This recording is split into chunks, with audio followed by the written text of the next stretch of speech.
चलिए दोस्तों, आज का यहाँ पर यूपी टेट 2023 के लिए यहाँ पर क्लास देखेंगे और उससे पहले मैम के द्वारा यहाँ पर आपको प्रश्न संख्या 30 तक यहाँ पर बता दिया गया था और यूपी टेट के लिए महत्वपूर्ण क्लास है। क्लास को मिस मत कीजिएगा।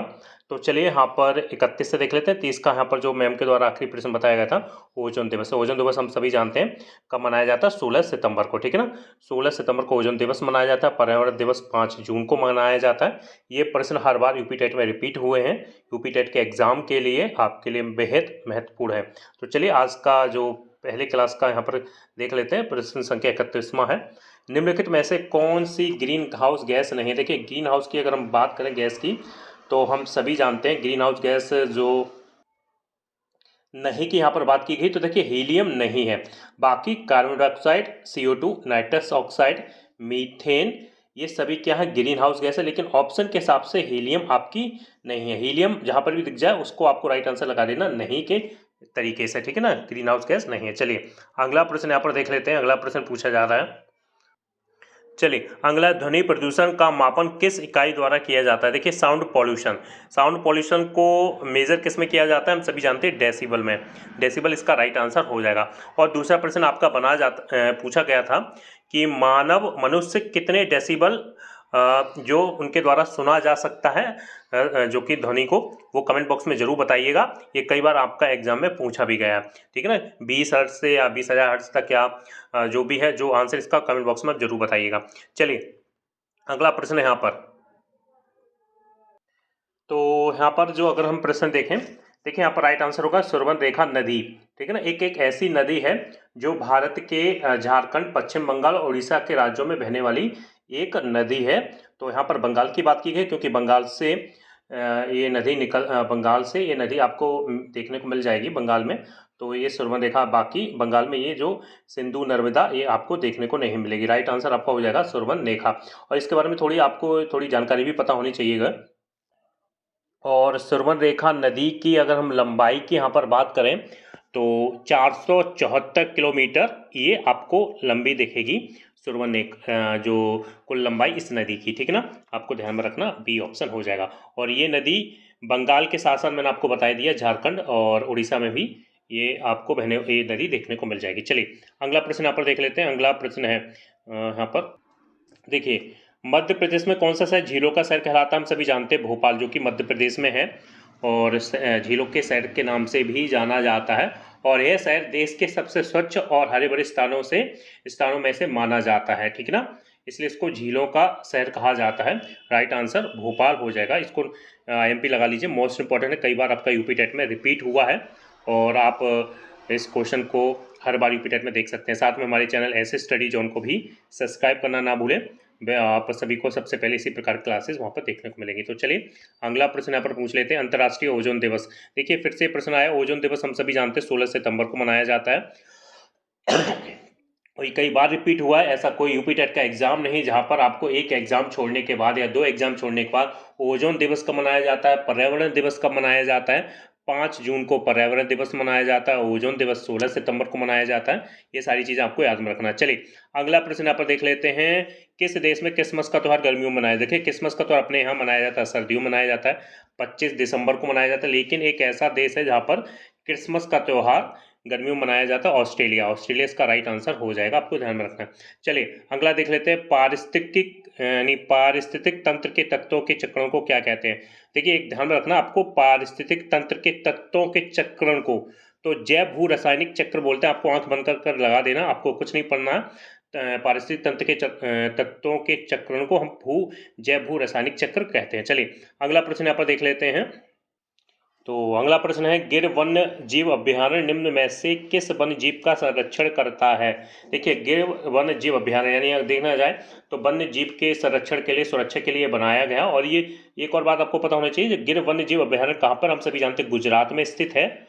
और किसके संरक्षण के लिए जाना जाता है, हम सभी जानते हैं शेर के संरक्षण के लिए ये जाना जाता है। ऑप्शन नंबर डी हो जाएगा, वन्य जीव अभ्यारण्य, जो गिर वन्य जीव अभ्यारण्य, जो कि आपका गुजरात में स्थित है। चलिए अगला यहाँ पर देख लेते हैं। अगला प्रश्न क्या पूछा जा रहा है, संकटग्रस्त जंतु दैत्याकार पांडा पाया जाता है। देखिए दैत्याकार पांडा की अगर यहाँ पर बात करें तो राइट आंसर आपका चीन हो जाएगा,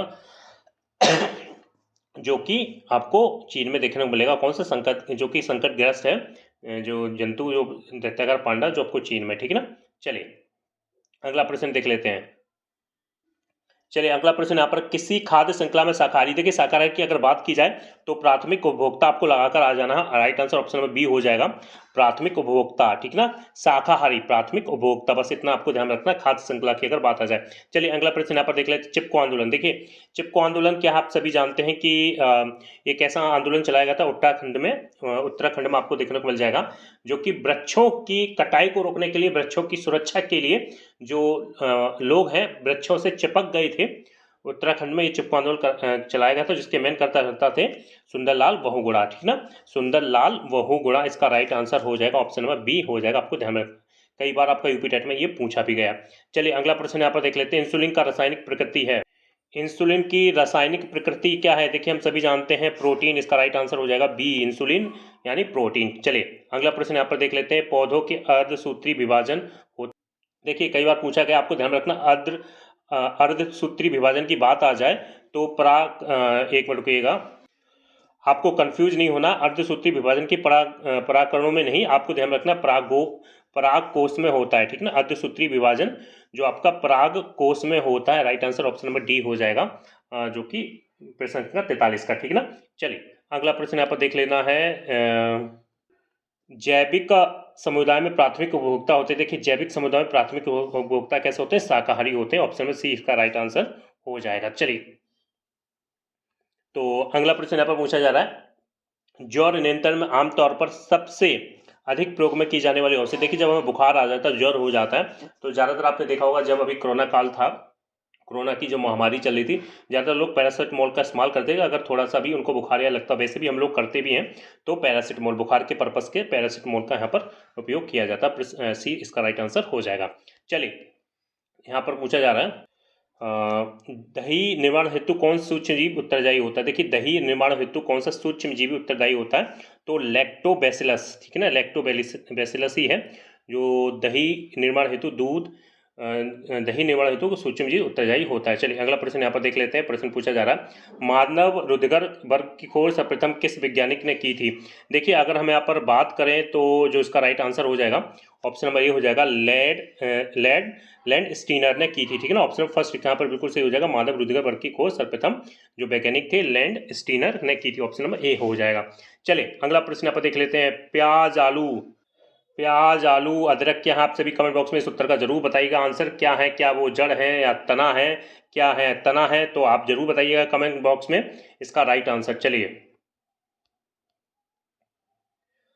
ये प्रश्न दोबारा से आ गया है, और मैंने आपको पिछले में बताया था, जो किसी पारिस्थितिकी तंत्र के तत्वों के चक्रों को हम क्या कहते हैं, जैव भू रासायनिक चक्र कहते हैं, ये आपने पहले भी प्रश्न आ गया, रिपीटेड प्रश्न, कोई बात नहीं है। चलिए अगला प्रश्न यहाँ पर देख लेते हैं, गिर राष्ट्रीय पार्क, चलिए गिर राष्ट्रीय पार्क जो राज्य स्थित कहाँ पर, गुजरात में है, और ये एशिया का एकमात्र सिंगों के लिए ये जाना जाता है, ठीक है ना, गिर राष्ट्रीय पार्क, जो ऑप्शन आपका बी यहाँ पर बिल्कुल सही हो जाएगा।